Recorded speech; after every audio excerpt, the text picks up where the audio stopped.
mbégte li ñu am di jàkkaarloog yéen fii ci seen site Dakar 24 rawatina ci seen émission bii di face à la crise ñaare ñu siy dalal ay kilifa yu seen xel màcc jëm ci wàllu yu bëri tey jii nii nag dañu ouvrir une large fenêtre sur l'habitat ndaxte ku nekk xam na ne xale mag ndaw ku nekk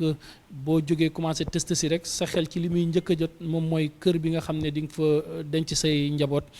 moo tax tey jii nii ñu am mbégte bu baax a baax dalal Mamadou Kassé moom mooy directeur général bu SICAP SA di responsable politique également ca région bu Tamba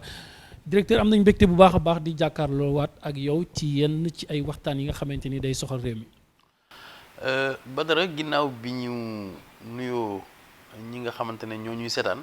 muy internautes yi ak téléspectateurs yi dañu lay gërëm. Ci dalal bi nga xamante ne def nga ñu honneur nga dalal ñu ko ci sa émission bi di face à la crise ñu fas yéene waxtaane lu am solo muy wàllu dëkkuwaay ak yeneen ni pàcc yoo xamante ne xam naa daan si dellu si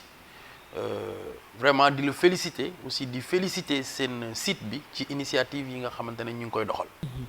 Effectivement gërëm ko sant ko également ci disponibilité alors déjà ban situation nga fi fekkoon est-ce que li nga fi fekkoon permettre na la nga jël reen yi convenablement sans difficulté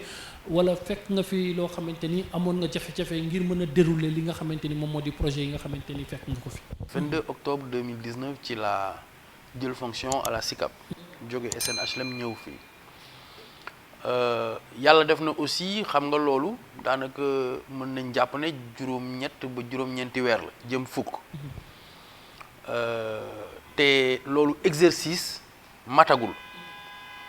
am na nag loo xamante ne mën nañ ko rafetlu am na loo xamante ne mën naa ne c'est moins simple waaye terewul rek en toute responsabilité bu ñu la dénkee kër gu toll ne SICAP nga xam ne tey am na juróom-ñaar fukki at da ngay gérer ak responsabilité lu ci ne rek assumer nañ ko en tout cas ci la nga xamante ne moom lañ fi fekk la ca yembul ñi ngi ciy jéem lu ñu mën ngir mu yemb la nga xamante ne ñi ngi ko doon doxal te mu rafet ñi ngi koy jéem a perpétuer xëy na peut-être délai bi dafa tuuti pour ñu mën a tirer ay bilan waaye daal mën nañ jàpp ne SICAP mi nga xamante ne 1950 la juddu tey ci 2020 mu am 70 ans am nañu yaakaar ne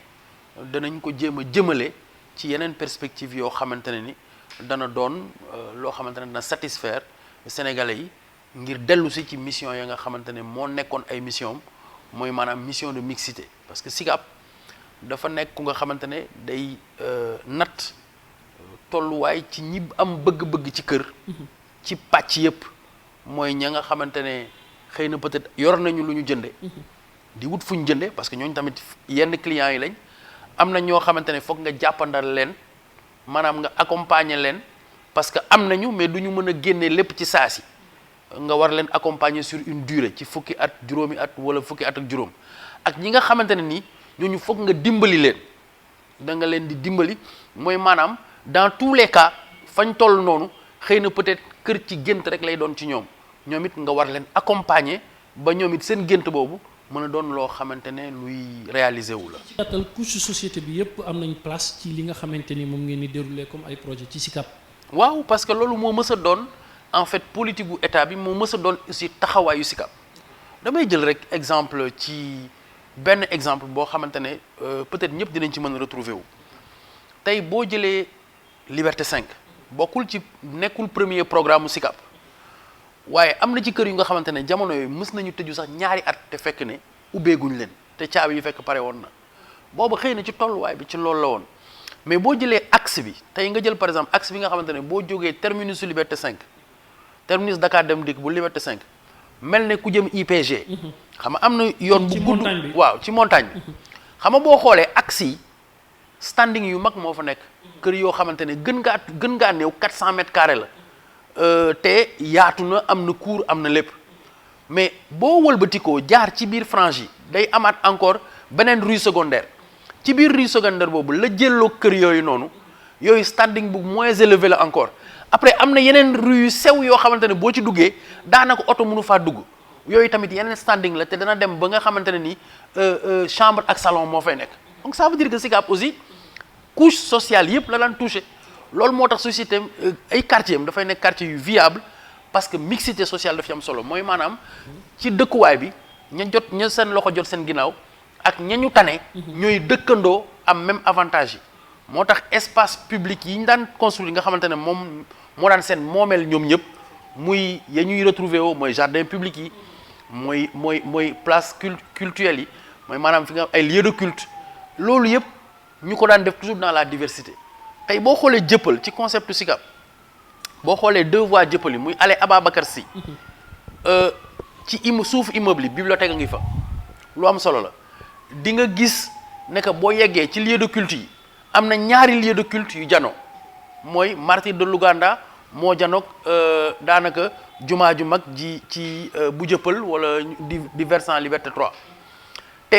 en plus de ça li ko dalee départ Jet d'eau ba terminus Liberté 5 gis nga ne que ci jardin public la boo xamante ne promenade la donc lépp day am solo te foofu tey commissariat am na fa maanaam fa la camp sapeur nekk donc loolu da bay wane ne SICAP ci pàcc yëpp lay dox moo tax souvent damay wax ne mooy promoteur bi nga xamante ne mën nga ko trouver ci espace de loisirs yi def na ay espaces commerciaux def na ay cinéma tabax na lépp lii wàllu tabax tey yembal dëkk SICAP def na ci loxoom waaye daf ci boole di boole aussi couche sociale yi nga xamante ne bokkuñu doole ñuy dëkkandoo ci même cadre yi. tout à fait et au-delà de la SICAP ak yenn ci ay structures yu mel ni SICAP yoo xamante ni c'est étatique am na ci ay promoteurs privés yoo xamante ni léegi ñu ngi dugg nañ ci langue bi. waaw ñu ngi tabax ay cité di ko proposer Sénégalais yi gis nañ de plus en plus Sénégalais yi dañ fay dem ak yooyu noonu alors cela veut dire quoi que confiance bi ci ñoom la gën a nekk wala sécurité bi garantie bi ci ñoom la gën a nekk wala dafa fekk ne rek. comme ni Abdou Diouf doon wax jumaa jaa ngi noonu léegi ku mu neexam mën a nodd rek noddal moom moo xew wala nu mu demee noonu. waaw xam nga marché bi moo structuré woon noonu évolution marché du logement aussi moo structuré woon noonu bu njëkk ba HLM la woon ak SICAP bu njëkk ba également lañ daan dogal ci wàllu habitat yëpp état moo koy dogal. te état bu ko dogalee ba pare mooy dogal sax ba léegi mais moo koy doxal. waaye dañu dem ba ci biir gis ngeen ko ci secteur yu bëri du habitat kese secteur yu bëri dafa libéralisé wu yenn le secteur de la presse mooy secteur bi gën a bi nga xamante ne ni moom moo gën a symboliser loolu bu njëkk ba lu ñu xamoon ñun rajo Sénégal la ñu xamoon ak ORTS muy rajo ak télévision te télévision publique la woon ñu dem ba si biir je pense am koo xamante ne la première chaîne publique de télé su ma juumul bon bëgguma leen defal publicité waaye je pense 2STV la woon ba tey jii nii gis ngeen paysage médiatique bi ni mu demee te pourtant ku ci nekk yaa ngi retrouvé wu ça veut dire que marché bi moo laaj loolu demande bi moo yaatu noonu nag ngay comprendre marché du logement bi tamit du caagee ne lii Cypress ñëw wala Socabek wala Sablux wala Sénégindia wala ñoo ñëpp ku ci ne yaa ngi satisfaire ka nga war a satisfaire mais terewul ba tey demandeur yaa ngi fi des na ñoom ñëpp kenn satisfaire gu leen donc ça veut dire que bu ñu organiser woo du concurrence continuité la du xeex complémentarité la maanaam dañuy mottali compter waaye nag ñaanal naa ci ku ne nga am parcours wala jaar-jaar ba SICAP am nga mën a pérenniser wu aussi ni SICAP yàggee dama la koy ñaanal parce que du évident ne que ñëpp dinañ mën a survivre 70 ans 70 ans et puis dañuy am aussi lu leen SICAP ak HLM rawee tey wax naa ko Cypress dama naw liggéey bi aana ba di def parce que bokk na ci li ma gën a retrouver wu ci li nga xamante ne SICAP ak HLM moom daf ciy inspiré wu baax te gis nañ aussi réussite bi nga xamante ne mi ngi ko ci am ma ji profiter di ko rendre hommage parce que dafa bokk aussi ci promoteurs yi nga xamante ne suñu fierté lañ parce que jigéen lañ en plus nekk ci biir métier bi vraiment am luñ ñu ci jàngal am luñ ci indi donc dafay baax sax ñun ñi nga xamante ne dañu jàpp ne concurrence ñun ñuy rafetlu loolu mais tey mosoo xëy na peut-être dinaa ñaan yàlla ñu yàgg ba ci biir ni ñuy mën a waxee booy SICAP wala booy HLM ñu ne man booy Cypress la xam nga loolu amul xam nga mosoo dégg nit ne la booy Socabek laa wala man booy Sablux laa wala affaire demee noonu mais dina mës a ñëw parce que loolu notoriété bi moo koy joxe tey boo ñëwee SICAP nga toog gis la mu tabax autour de son propre siège da ngay xam ne lii du lu ndaw lii du lu tuuti concept la te dañ ko war a perpétuer ñun nag suñu œuvre boobu nag la ñuy bañ mu yàqu œuvre boobu la ñuy bëgg aussi ñu koy taaral di ko jëmmal ba nga xamante ne dana mën a doon esprit pionnier bi ak esprit leader bi ñëpp di ci mën di inspiré wu di dem. Effectivement ma may fàttali ne yow sa xel li nga jàng sax dafa màcc jëm ci wàllum habitat ak yooyu noonu. dëgg la waaw SNHLM nga jógee ñu indi la SICAP damay wax ce n'était qu'un pas à franchir entre ñaari mission yooyu ban moo ci gën a exaltante ci yow. non man ñaari mission yëpp c'est des missions exaltantes maanaam la nga doon def HLM. bokkul ak la nga war a def SICAP. ñaari sociétés yi bon xaw nañu méngoo. mais ba tey nuroowuñu xaw nañu làng. mais ba tey dandante nañu. parce que ku nekk rek am na ci mission bu foo xamante ne nii tey par exemple boo xoolee en terme de terrain viabilisé. en terme d'aménagement de terrain muy autoconstruction. tey li ci HLM am comme expérience SICAP amu ko malgré que dina si dem mais en terme aussi d'habitat planifié et de création de cadre de vie ak yooyu xëy na peut-être aussi la nga xamante ne moom la si SICAP def ci Dakar HLM defu ko xëy na expérience bi HLM am au niveau national nga xamante ne dafa dem construire moom peut-être dans les régions en tant que tel pour l'instant SICAP mi nga xamante ne bon PSDM HLM moo njëkk a décentralisé. waaw parce que noonu lañ leen constitué woon ñoom ñaar ñoo fi nekkoon. donc loolu tamit complémentarité la donc loolu moo doon prédilection mais en même temps SICAP dem na ba nga xamante ne label la aujourd'hui dañ ko war a exporter ailleurs donc danañu dem ñun danañu dem Mbour dinañ dem Thiès danañu dem Tambacounda dinañ dem ci région yépp incha allahu rabbi selon li nga xamante ne noonu la ñu nattee ñun suñu plan stratégique de développement waaye terewul ma dellu si ne noonu pour man mission yi ñaari mission la yu xaw a différente mais vraiment tout aussi exaltante mais honneur la surtout parce que tey bu président de la République jëlee la ci société nationale des habitations à loyer modéré muy société publique indi la ci SICAP di également société publique nga gérer ñaari société pionnières yi nga xamante ne laata Sénégal di moom boppam nekkoon nañ ci biir métier bi déjà nga am privilège yu diriger leen loolu pour man honneur mënul weesu loolu ci sama matière bu ma président defal j'espère nag que la muy xaar ci man yàlla dana ma may lucidité ma ñi nga xamante ne ñoom laa àndal liggéey ñu accompagner wu ba defal ko la nga xamante ne moom lay xaar ci ñun mooy SICAP am teewaay ak taxawaay ci programme yi nga xamante ne mooy programme public de développement du logement. Tout à fait alors directeur yaa ngi ko wax léegi ci sa njëlbeen que ni prétexte wala presque couche yëpp ngeen jël en compte ci li nga xam ne moom ngeen def mais dafa fekk ne Sénégal boo jëlee 100% 80% xëy na ñu bëgg kër dañuy taaba yàlla mayu leen loo xam ne mat na loo xamante ni war nañ cee mën a am est-ce que ci seen ay programme bàyyi ngeen leen xel bu baax a baax ci yenn yoo xamante ni di ngeen leen di dérouler ngir jàppale leen. mais bien sûr dañ ciy bàyyi xel bu baax a baax. au quotidien même à l'ouverture des dossiers. am na yenn dérogation yoo xamante ne naturellement dañ koy def parce que boo bëggoon utal kër ñi nga xamante ne rek cadre formel lañ maanaam nekk nañ ñi nga xamante ne mën nga topp seen parcours bancaire je dirais c'est-à-dire tey boo leen bëggoon topp am foo leen daan ak yooyu xëy na kon dana jafe lool ñi am kër fii SICAP ñu amee ko noonu waaye loolu am nañ ci considération li tax ñu am ci considération mooy que président ci boppam moo am vision ci wàll boobu président ci boppam moo am yéene ci wàll boobu depuis ba nga xamante ne constitué na programme politique am parce que bokkoon nañ aussi ñi nga xamante ne daan nañ ci indi xel ci wàll woowu waaye toujours la première réflexion que nous avions c'était ñuy jéem a xool naka la ñuy def ba ñi nga xamante ne amuñu revenu régulier parce que sénégalais du caage ne amuñu revenu mais xëy na régularité wu revenu bi mooy am problème c'est-à-dire que tey taximan bi tey il faut nga jéem a xam nu mu demee c'est-à-dire tey day am 100 000 suba mu am 50 000 gannaaw suba mu am 25 000 weer bi xëy na tey weer bi mu am 300 000 weer bale mu am 250 000 weer bale mu am mais yooyu naka la ñuy def ba accompagner ko ci njëlbeen waxoon naa ko yooyu le président a été celui ki nga xamante ne moo am vision wu créer ay instruments yu mel ne FONGIP muy fonds de garantie des investissements prioritaires tey FONGIP am na benn fonds sous-fonds boo xamante ne dafa bokk ci moom muy FOGALOG muy fonds de garantie du logement jéemul lu dul accompagner ñooñu nga xamante ne seen revenu am na mais dafa irrégulier et que ñoom mu constituer une garantie derrière pour que ñoom ñu mën a dem banque ba lever li war pour ñu accompagner leen pour ñu am logement parce que li ma la wax encore une fois accession à la propriété processus la ci biir processus boobu dafa am accompagnement bi promoteur bi da lay accompagner mais promoteur bi produit la lay accompagner ak durée bon bu la promoteur privé benn ne par exemple man VFA lay def muy vente à l'état futur d'achèvement mooy damay ubbi projet bi tegal la plan yi ne la kër gi xar kanamam lii la njëg bi lii la laata maintenant projet bi di jeex war ngaa solde kër gi léegi dañ lay defal ay pourcentage ne la par exemple bu ñu démarré nga signé contrat bi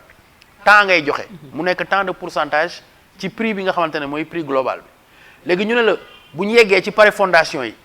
ñu def la appel de fonds nga dugal temps bu ñu raser nga dugal temps bu ñu tëjee bunt yi nga dugal temps bu ñu paree nga soldé loolu mooy VFA ñun location vente lañ ñu xamee location vente mooy daan nañ dem jamono yoo xamante ne ba nga xamante ne xaalis jàppandi na caisse de coopération économique nekkoon fi di leble xaalis ci taux yu baax après BNDES jël le relais ak ñoom USB ak ñoomin seen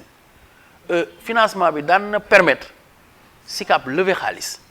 yenn saa yi sax avec l'aide de la garantie souveraine de l'État ñu lever xaalis ci ay yeneen fonds par exemple ay KfW ak yooyu bu ñu indee xaalis ñu defar programme boo xamante ne clé en main la ñu woo nit bu ñu instant bi ñu lay woo di la jox mbir mi en location dañ lay jox caabi nga def location vente maanaam ngay louer ba xëy suba nga solde kër gi. boobu benn schéma la. deuxième schéma bi moom mooy mën na nekk kër goo xamante ne tey pareegul mais ndonte noppeegul ñu calculer prix bi. calculer bu fekkee ne que da nga koy fay en location vente lan mooy taux d'endettement bi ñu intégrer ko ci defal la calculer la un loyer ba pare dégager la un apport par exemple ñu ne la apport bi 20% maanaam ci téeméer bi ñaar fukk yi da nga ko war a libérer maanaam tey bu fekkee ne que admettons 10 millions la donc day fekk ne 2 millions war nga ko libérer en apport. léegi leneen li ñu calculer ko maintenant comme ay loyer yoo xamante ne day commencer tomber léegi bu loyer jeexee nga solde sa kër. loolooy location vente ce n'est pas aussi location en fait VFA location vente bu gàtt la rek mais du ay loyer régulier ay appel de fonds la et ay pourcentage la et c'est en fonction de l'avancement des travaux loyer nag dafay am régularité mensuelle ngay fay ñu dagg ticket di la def quittancement ngay fayee quittance. effectivement voilà donc yooyu yëpp. ay xeetu njàppandal la comme ni ma ko waxee woon ci njëlbeen. effectivement may fàttali ne ñi nga xamante ne ñoom ñoo ñu prendre en cours ñu ngi recevoir Mamadou Kassé moom mooy directeur général bu SICAP SA alors directeur ci wàllum suuf laata ñuy jeexal chapitre bi actualité bi moom mooy problème mu foncier yi nga xam ne am na fi dernièrement bi ci mujj moom mooy bu Ndingler bi nga xamante ni opposé na ñi nga xam ne ñoom ñooy habitants yi ak Babacar Ngom bu Sedima.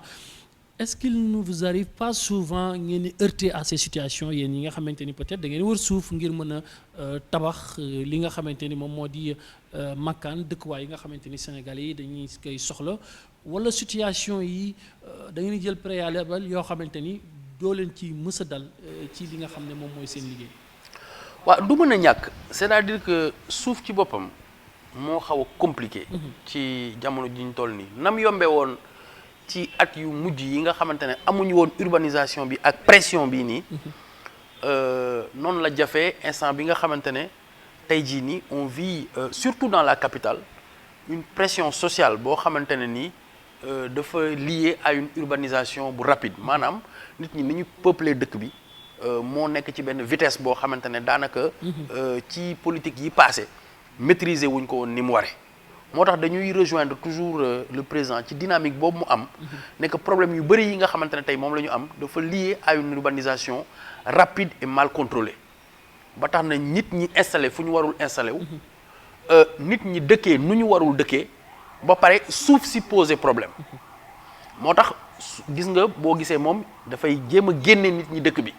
moo tax jam ñaajoo mu nekk poche de respiration moo tax dans le nouveau plan national d'aménagement et de développement durable du territoire dama ciy félicité waale ANAT bi ñu ko feccee parce que nekkoon naa président du conseil d'administration liggéey naa ci avec le directeur général bokk na ci li nga xamante ne vraiment suñu yéene la woon donc am na solo li may wax ci wàllu suuf si mooy lu mel ne SICAP ñetti façon lay amee suuf benn bi mooy état bi dans le cadre politique am ci cadre contrat yi nga xamante ne moo ñu lié avant les contrats de plan yi nga xamante ne moo daan lié l'État avec certaines entreprises du secteur parapublic ci cadre politique bi mu jox ko gracieusement des terres mu aménager ko loolu mooy li gënoon classique loolu moo doon permettre sax prix bi SICAP di ci mën a def njàppandal ndax booba soo jotee suuf si ci loo xamante ne fayoo ci dara booy defar prix yi xëy na peut-être di nga mën a jël considération ci gratuité boobu nga amee foncier bi ñaareel ba moom mooy SICAP en tant que promoteur gis suuf soo xamante ne lii war na ko mën a intéresser mu jënd ko defar ci programme te du tere ci biir programme boobu noonu malgré daf ko jënd dafay def péréquation maanaam bu defee péréquation mooy ni muy jaayee ñi nga xamante ne am nañu ba pare bëgg te mën a jënd bokkul ak ñi nga xamante ne nii xëy na seen loxo jotul seen ginnaaw donc bu ñu xëy na évaluer d'une certaine manière pour ñi am moyen évaluer d'une certaine manière pour ñi nga xamante ne classe moyenne lañ dana permettre ñu garder suñu niveau de prix pour ñi nga xamante ne dañ leen war a jàppandal accession bi noonu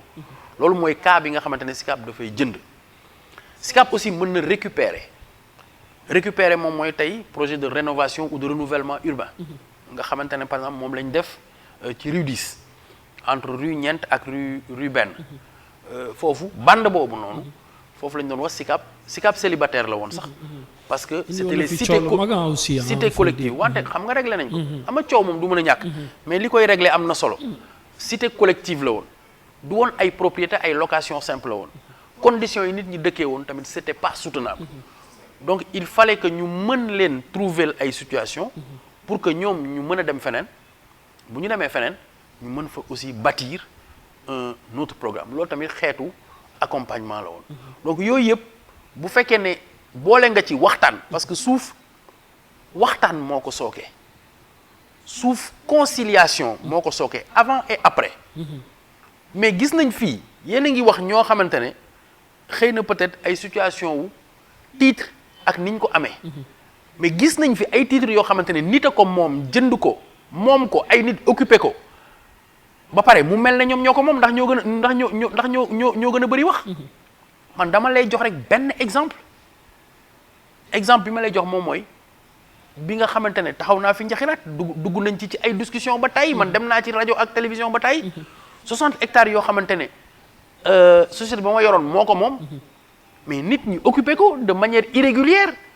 waaye dem nañ fa miin fa ba nga xamante ne mujj gi affaire dafa mel ne titre dëkkuñu fa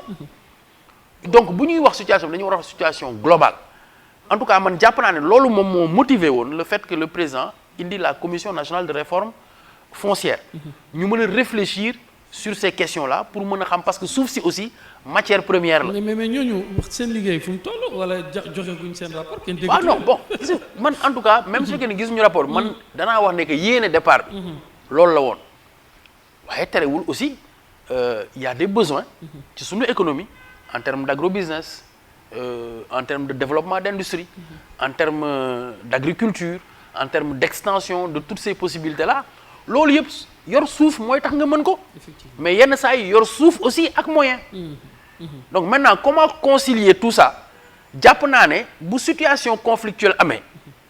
Sénégal man pour man jeter de l'eau sur le feu c'est pas la solution c'est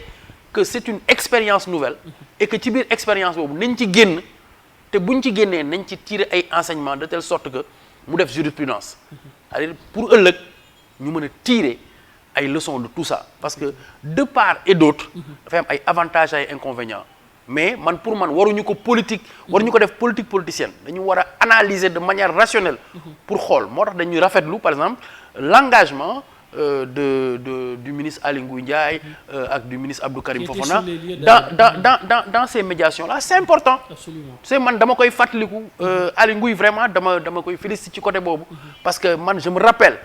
quand on a eu le problème avec Anne Mariste nga xamante ne c'était un peu compliqué comme situation il est aussi monté au créneau les aspects sécuritaires étaient importants c'était douloureux parce que am na ñoo xamante ne ñi ngi fa dëkkoon fa la seen doom yi juddoo et tout ça. Mais il fallait prendre en compte les choses développer ko defar un processus pour que ñu mën ci tirer ay leçons. Donc jàpp naa ne man loolu. mooy li nga xamante ne mooy élément positif. bi ñu war a am mais rek jóg di guerre di xeex di sànni ay xeer. kii di tirer pour en tirer un bénéfice politique. pour man yooyu amul derrière également il faut le dire. Alors ñu terminer rapidement parce que temps bi jeex na pour aborder l'aspect politique pour parler de votre parti vous faites l'actualité ci yenn yoo xamante ni peut-être mun naa ne bu président de la République fa mu nekk ba fa toogee loolu ça ne l'honore pas bu ñu gisee des membres de votre parti yoo xam ne c'est des références nekk ci ay institutions yoo xam ne ñoo gën a mag génn di joxe ay insanité di génne wax yoo xamante ni tey jii nii est-ce que yow en tant que membre du parti bi di nga nekk à l'aise boo déggee yenn ci yu ay kàddu wala jàppal bàyyi yooyu noonu di am en tant que jeune également. non xam nga politique dafa nekk lu xaw a délicat parce que c'est une convergence de plusieurs personnes yoo xamante ne xëy na lu bëri wuutale na leen mais xëy na seen bëgg dëkk bi ak fa ñu nar a jaarale pour porter mbir mi ñu bokk ko donc naturellement ce qui est difficile parce que man damay ñeewante président ci loolu ce qui est difficile mooy de devoir assumer ay actes yoo xamante ne yow boo fa nekkoon doo ko poser noonu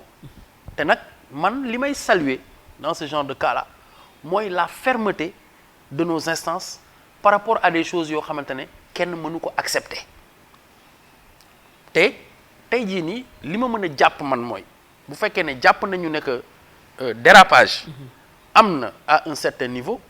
au moins correction ak sanction am na à un autre niveau maintenant nag les réalités politiques elles sont ce qu'elles sont fii kenn mënul accepter kenn koo xamante ne tu es censé yàlla may na la gëdd ak daraja nga bokk fu baax di wuyoo lu baax nga mën a nangu yenn wax yi yegg à un certain niveau kooku kenn mënu ko accepter ku baax mënu ko accepter waaw waaye nag bu fekkee ne lu ngeen bokk la vraiment tamit ngeen di identifier wu les uns aux autres am naa yaakaar ne bu tollee fenn damay rafetlu li nga xamante ne loolu le président def mais man it du ma tëj buntu parce que adduna bi fii Sénégal la xuloo bu am rek juboo war nañ faa mën a ubbi buntu juboo mais fii moom est-ce que tu ne penses pas que le coup est déjà parti? non même sur gis nga man pour man une faute avouée est à moitié pardonnée suñu société aussi c'est une société de tolérance il y a des choses qu'on n'accepte pas par principe mais même suñu jëlee les actes de principe en tant que tel il ne faut jamais ouvrir les portes de la repentance ak de l'acceptation des excuses de l'autre loolu mooy yoon c'est-à-dire que bu weesoo affaire ay rëy ak affaire yooyu tout ça on est dans la politique nit mën nga emporter wu méthode yi mën nañ ko bañ a accepter mën nañ ne sax peut-être quelquefois ce sont des discussions privées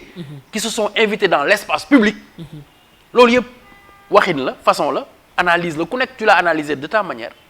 mais man li may jàpp rek mooy le caractère inacceptable des choses ak ni nga xamante ne suñu parti noonu la ko dëxëñee jël ci position. mais gisoo waaye nag du tere man président il est allé trop vite en besogne aussi. ci mesure bi mu jël noonu. pourquoi. parce que ci sa biir wax yaa ngi naan même bu dul dara nit la rek mën nañoo extrapoler wax yenn yi mais buntu mën na bañ a tëju waxtaan mën na am parce que nit ki mën na avouer sa faute ñu pardonner ko mais bien sûr mais attends man dama lay waxaat beneen affaire te fàtte xaju fi. président Ablaye Wade am na yu garaaw yu mu fi waxoon mais man je ne retiens qu'une chose Massalikul Jinaan président Macky Sall ak président Ablaye Wade jàppante parce que c'est la capacité de dépassement man foofu laa yem absolument voilà alors ñu terminer ak Tamba gis nañ ni par exemple nit ñi dañ koy wax souvent sa ñëwu Tamba événement la foofu noonu ci dëkk bi c'est vrai que dialogue politique bi tey jii nii c'est à l'arrêt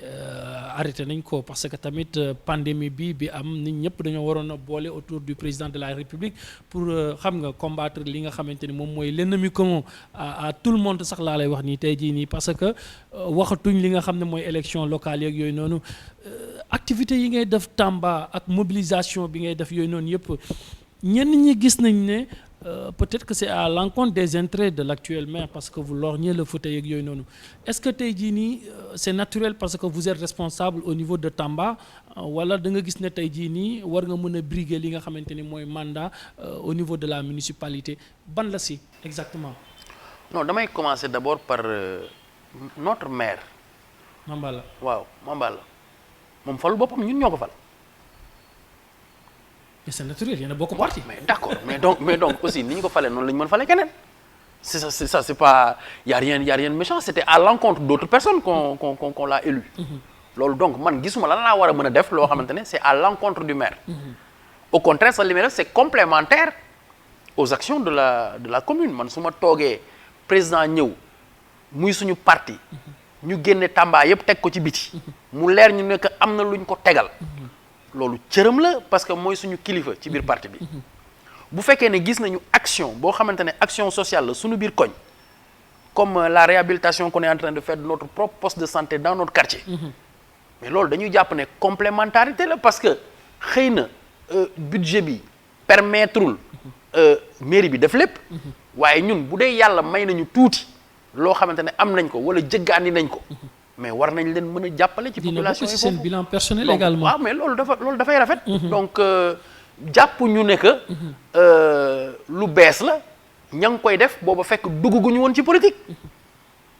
ñun ba ñu nekkee France lañ daan toog nit ñi di dimbal nit ñi ñuy am ay xar wala ñu leen di jàppale ñuy tabax seen ay kër di leen may ay tonnes ciment ak yooyu mais boobu pourtant y avait pas de récupération politique pourquoi moment bi nga xamante ne ñun dañuy politique ñu koy def ñu war a ne loolu récupération la bon loolu déjà man d'accord uma ci concept yooyu deuxièmement dañ bokk parti amul benn poste ak benn position boo xam ne c'est une position de pérennité dañuy jàppalante waaye ku ne war ngaa mën a jiite keneen topp sa ginnaaw man je suis un homme discipliné naturellement du mosoo ma dégg may ŋaññ benn responsable mosoo ma dégg may ŋaññ suma benn kilifa te du ma ko def mais dama am sama fulla aussi ak suma fayda loolu aussi moom mooy mën a tax ngay affirmer wu parce que les jeunes dañuy identifier wu ci yow man dafa am benn partie de la jeunesse de Tamba boo xamante ne day identifier wu ci man parce que ñoom ci seen bopp ñoom tamit dañuy toog ne la jot na comme xam nga comme ñun suñu dëkk rek nga gis koo xamante ne 50 ans nga am ñu naan la jeune nga xam nga man 10 ans moo ma dese pour me retraiter donc moi je me considère pas comme un jeune ça fait 23 ans que je travaille dans 10 ans je serai retraité man mais comme ni ma la koy waxee rek dafa am loo xamante ne dans la politique c'est l'incarnation de la jeunesse donc il y a une alternance générationnelle boo xamante ne même à l'intérieur de notre parti mais dañu ciy góorgóorlu mais ça c'est pas des actes yu yàqalaate c'est des actes progressistes yoo xamante ne le président amoon nañu combat boobu dans le PDS tey jii nii dans l'APR am na ñu nga xamante ne tey jii nii ñu ngi ci dans ce combat progressiste mais c'est pour porter les idées c'est pas forcément pour s'asseoir sur des positions loolu aussi il faut que nit ñi xam ko te ñaan nañu yàlla aussi ña nga xamante ne nii yilif nañ ñu mën leen accompagner ci ni mu gën a rafetee waaye que les flambeaux aussi puissent se passer comme il se doit. Effectivement. loolu c'est pas en pensant aux élections c'est juste que dama jàpp ne acte de générosité la en politique waruñu xaar président di sévir pour loolu war nañ ko yombalal lépp parce que tey bu fekkoon ne man damay toog di xeex ak waa COJER di xëccantoog ñoom ay position alors que 35 ans wala 39 ans fekk na war nga génn COJER mais loolu kon du am sens kon tamit du am na position intermédiaire yoo xamante ne du ñu nangu aussi ñun ñu war ko doxal mais ñu bàyyi ñeneen di ko doxal suñu pas parce que loolu suñu ñàkk fayda la ak suñu yaafuus la c'est tout effectivement Modou Kassé ñu ngi lay gërëm di la sant émission bi jeex na macha allah voilà ñu koy gërëm di ko sant ñuy fàttali ne moom mooy directeur général bu SICAP SA waxtaan nañ moom ci fànn yu bëri rawatina ci li nga xam ne moom la yore di wàllum habitat rawatina fi nga xamante ni moom moo di SICAP gërëm ko sant ko ci disponibilité ak li nga xam ne moom ne di woyof bi saa yu nga ko soxla fépp gërëm également ñi nga xam ne ñoom ñoo ñu doon seetaan di téléspectateurs yi alors may rappeler ne au-delà de Dakar 24 émission bi war ngeen ko mën a suivre di ngeen ko suivre également fi nga xamante ni moom moo di Leral TV canal 33 ci bouquet li nga xamante ni moom moo di TNT bi gërëm li nga xam ne ñoom ñoo doon réaliser li nga xam ne moo di numéro bu yees bu face à la crise bi nga xam ne mu ngi leen di jox rendez-vous fileeki ay fan rek ak beneen invité d'ici là comme ni ma koy waxee rek l'information continue sur Dakar 24.